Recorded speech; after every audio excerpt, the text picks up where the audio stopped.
नमस्कार मित्रांनो, आपल्या सर्वांचं पुन्हा एकदा स्वागत आहे YB ब्लॉग्सवर। सो आजचा ब्लॉग कशावर आपला आहे ते तुम्हाला थंबनेल बघून कळलं असणार। तर आता आपला जानेवारी महिना आलेला आहे संपत आणि आपल्या फेब्रुवारीच्या 1 तारखेला आहे आपल्या सर्वांचे लाडके बाप्पा यांचा वाढदिवस। तर त्यानिमित्तच आपल्या मुंबईमध्ये मागे गणेश उत्सव साजरा केला जातो, ते पण एकदम जल्लोषामध्ये, जे की आपल्या गेल्या वर्षीपासून तुम्ही ब्लॉग बघितले असतात। तर ते आपले होते आपल्या एरियामधले, म्हणजेच की आपल्या कुर्ला, सुद्धारबाग, बैलबाजार यामधले गणपती होते। तर त्याच्यासुद्धा तुम्हाला ब्लॉग बघायला भेटणार यावर्षी। पण यावर्षी तुम्हाला माझी आवडती मूर्ती आणि तुम्हाला सुद्धा आवडत असणार ती मूर्ती, म्हणजेच की आपला क्यूट बाप्पा चारकोपचा पेशवा, एकदम मस्त मूर्ती असते ती, सुंदर अशी बघण्यासाठी। तर त्याच मूर्तीचा आज आपण आगमोत्सव बघायला चाललोय। सो तुम्ही सुद्धा माझ्या संगती राहा आणि हा ब्लॉग नक्की एंडपर्यंत बघा। चॅनलवर नवीन असेल तर चॅनलला नक्की सबस्क्राईब करा। तर चला जाऊयात आणि आपल्या सर्वांची लाडकी कमेंट म्हणजे गणपती बाप्पा मोरया, मंगलमूर्तीवर ही कमेंट करायला विसरू नका।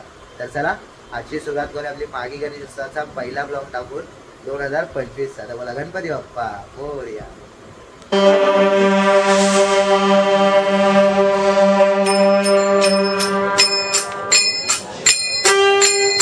मित्रांनो, इथे आपण आता बोरवलीमध्ये पोहोचलो आणि समोरच आपल्याला एक बाप्पा दर्शन झालंय, जे की आपल्या लालबाग राजाची प्रतिकृती आहे। तर चला ह्याचं पण तुम्हाला दर्शन करतो। आपण आलो होतो मेन पेशवासाठी, तर तो सुद्धा बघणार आहे, पण त्याआधी आपल्याला हा भेटला गणपती बाप्पाचा, हा बघूया।